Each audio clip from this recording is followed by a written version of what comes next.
Alright, this is chapter 3, looking at the colonial ways of life. Starting out with the first one is identifying social, ethnic, and economic differences among the different regions of the colonies. A little bit of intro before getting into that, looking at the whole movement for settlement for the New World. Very rapid population growth, a lot of agriculture.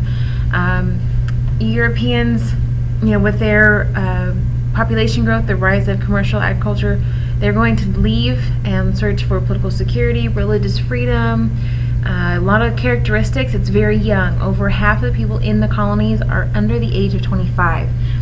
Many of them are men, a lot of them are poor, and about half are indentured servants or slaves. And there's even a lot of convicts that are coming over and being transported from England. Only about a third are going to travel with their families, and that's going to be more in the northern regions. For the shape of early America at this point, like I said, overall very young, not a lot of money coming in. When it says seaboard ecology, looking at just kind of what had been, the seaboard, this region here on the map, the one that the English are coming in and settling, what are the characteristics or what had been going on with Native Americans, how they've been treating the land prior to the European arrival. It wasn't completely untouched land. It had been cultivated. It had been used over centuries. The Indians used a slash and burn agriculture technique, burning forest and the dense undergrowth, increasing the rate of putting those nutrients back into the soil so that the soil was ready to grow more crops. Natives are usually migrating a lot. They're very nomadic in a lot of places, and there's a lot of communal and spiritual importance to the land, so it's not overused and it's not exhausted. The Europeans, however, claim it. They put fence around their land, brought domesticated animals, new livestock, and completely changed the progression of the land that they came into. Population growth, it was a little rough at first. Many of the colonies had a very high death rate, very likely to not make it past infancy, or even if you came over, not likely to make it past middle age, depending on where you were. 1750, population growth up to about 1 million by 1750, and 2.5 million by 1775. So it is rising pretty quickly. Ben Franklin had two facts that are going to distinguish colonial life from Europe, and one of those is that land was plentiful and it was cheap, and the other is that laborers were scarce and expensive. Colonists tend to marry young. They start families at an early age, and a lot of that is because labor was scarce. Kids could serve as a source of labor and finding land for themselves once they'd grown up. Gender ratios, going along with birth rates, death rates, on average, more communities, more families up in the north. In England, 25 was the average age for marriage for women. In the colonies, it's 20. Men are going to marry younger. There's a higher birth rate because they started earlier, could usually fit in 2 or so more pregnancies, and lower infant mortality and adult death rates, especially in New England after those years of hardship had passed. The gender ratios, a lot more men to women in the southern colonies, about a 3-to-1 ratio.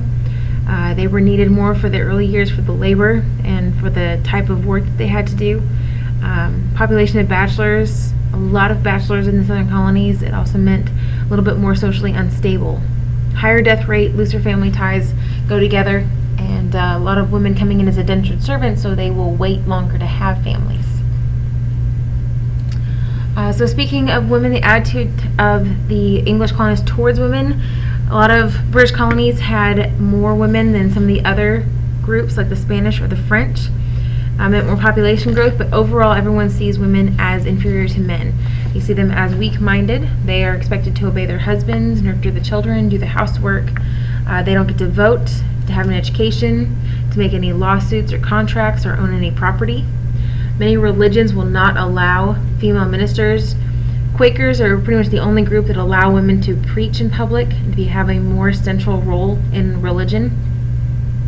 Women's work included housework, gardening, worked diligently, doing everything between making and mending clothes and taking care of the kids and playing with the kids and cooking dinner.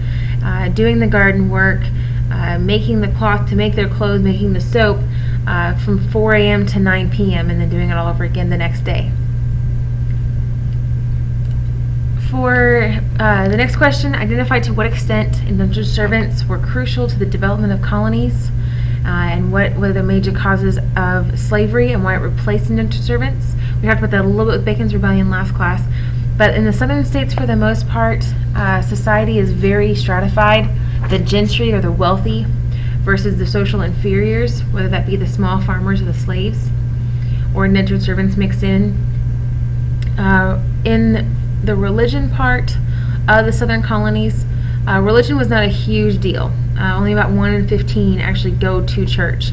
Anglicanism, Church of England, is pretty much the dominant group in the South. Crops are a big focus for the southern states, or southern colonies, I'm sorry. Warm weather, plentiful rain were crucial to growing things like tobacco and rice. Tobacco is the most profitable staple crop in Virginia and Maryland, and rice was more for South Carolina. Other crops, pine lumber, resin, tar, were part of that same area, but not quite as dominant. Labor, about half of white settlers outside of New England were indentured servants, many from England, Ireland, Germany. Indentured servants, we went over that in the last one, you would work for a certain number of years, and when you were done, you'd get your freedom dues. It was not always voluntary. Some had been kidnapped into service or sold into service, but for the most part, people would volunteer. But you could not own property during that time. You couldn't be part of trade. You had to have permission to marry. But most will die from disease, exhaustion, depending on where they were. For slavery in the colonies, Africans are the largest ethnic group coming into the British colonies. And at first, they came in as indentured servants. And those who were freed at the end of that contract went on to have slaves of their own, or even white indentured servants. Later, lifelong slavery became the custom and the law. Racial prejudice was pretty much the foundation for that development. There was a great demand for slaves in the West Indies and Brazil because of plantations, mostly sugar plantations. And as crops began to flourish in British North America with tobacco and rice and those that needed more people to work the fields, demand for higher labor is going to grow quite a bit. Plus, it was a self-sustaining labor force. You were a slave for life, and so were your children. About 10 million traveled as slaves. Only 5% of that goes to British North America. Almost twice as many male slaves as women, most between 15 and 30. A lot of times rival tribes might capture and sell into slavery those that they'd captured. They would travel across on what was called the Middle Passage. The trip across the Atlantic would usually result in about 1 in every 6 slaves dying because of disease, uprising, suicide. They were chained hand and foot and put in the cargo hold, branded, maybe put through a very public physical inspection upon being sold once they arrived. Motives, there's a lot of profit to be made in the slave trade. Racism was a huge part of it. Basically dehumanized Africans. They called them African chattel or property and treated them as such. Horrible conditions to live in, usually manual farm labor. They were treated as livestock, kept in barracks, fed in bulk, had horrible fitting clothes. Their shoes would often be one size fit all, and so a lot of people just go barefoot because it's more comfortable than the shoes that didn't fit. Punishment could be extremely severe. Virginia law said that accidentally killing a slave during punishment could not be considered or would not be considered a felony. Those that would fight back on the uprisings were usually more subtle: sabotage, stealing equipment, feigning an illness. Running away was very, very common. The Stono Uprising was one where 20 slaves decided to attack. They stole weapons, killed the owner, and marched to Spanish Florida to freedom, but were caught along the way. And anyone else who was considered supportive of that was also killed, and they posted the heads of the protesters and the slaves that fought back on mile markers on that march to remind people and set an example. The culture of slavery, Africans were definitely a minority in New England, and in the mill colonies, most slaves were in the Chesapeake and Southern colonies. It was very family-oriented. They blended African American culture, music, religious practices, cultural activities, songs and stories, and blended African and Christian beliefs. A lot of themes through that were deliverance from slavery. And of course, family ties were very important. For colonies that were participating in trade, the Carolinas and the Chesapeake are going to trade a lot more with England because of some of the profits that they had and the exports. They were exporting a lot more than New England colonies, but they'll lose a lot of their profits to middleman charges, a lot of fees and transaction things and taxes that were taken in between. Townships. These were born Protestant, very strong social and religious purpose, strong ties between Puritanism and politics, and a lot more of the towns are going to be in the northern parts, New England and middle colonies. New England colonists were less likely to get huge pieces of land, so more often it was townships that would grant profit groups for working. For the enterprise part of this, the climate and the terrain was less suited to growing staple crops, so it was subsistence farming, wheat, barley, oats, raising small amounts of livestock. Some of the big business came in with maritime industries, fishing, whaling, sea-based economy basically. And then they also started to build shipbuilding as an industry. Abundance of natural resources, shipbuilding became one of the first big industries in this area. It required craftsmen, laborers, and supported other industries like candles, tar, canvas, blacksmiths to make ships. And colonial ships were sought out because of their price and their quality. It took 4 to 6 months to build one, but it was a lot of money to be made in that industry. Trade. Legal trade with Great Britain and the British Indies were a big part of the whole mercantilistic economic system that they had. The Navigation Acts, that was a big part of it. Illegal trade was going on between the Spanish, the French, Portugal, Holland, and the colonies. A lot of manufactured goods had to be imported from Europe. It was actually part of some of the Navigation Acts and the laws early on that the colonies could not manufacture their own goods. The English would take the raw materials or buy the raw materials from the colonies, go and make the manufactured goods, and then sell it back to the colonies for a profit. The balance of trade between England and the colonies was definitely not balanced. England sold more to the colonies than they bought. Triangular trade was a pattern, as you can see in the image, as to what was being traded where.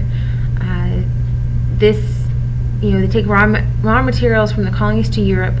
Europe takes those raw materials, makes it into manufactured goods, and then sells it to Africa, trades to Africa and the colonies. And in Africa, those manufactured goods are paid for a lot of times through slaves, which would then be traded to the West Indies or to the colonies, and then it completes the pattern. Hard currency was a big shortage in the colonies. Barter was very common. Some paper money, but it would cause inflation. It wasn't stable. It wasn't a very reliable source, so it wasn't used quite as often. The social and economic changes in the 18th century, which, remember, 18th century would mean 1700s. Puritans were strongly connected to Bible principles, very, very close ties with that. Puritans in Massachusetts, which I know we talked about in the last chapter, were very loyal to the Church of England, but they wanted to have a little bit more of a remote setting, allowing them to adopt a form of church government. They were very close to Calvinist theology. God had entered a covenant with worshipers, and so kind of giving that idea of the covenant or agreement forming led way to the forming of a covenant or government system within the colonies. Early steps towards a constitutional government included the Mayflower Compact, the Massachusetts Bay Company Charter, the Fundamental Orders of Connecticut, basically the early forms of government in a lot of those different colonies. Diversity. Not all towns were completely successful and well balanced. Most of them were in New England, but not as much, or not completely. Had a lot less pressure for trade than some of the southern colonies because they were more independent and bought more. And I'm going to go ahead and stop here.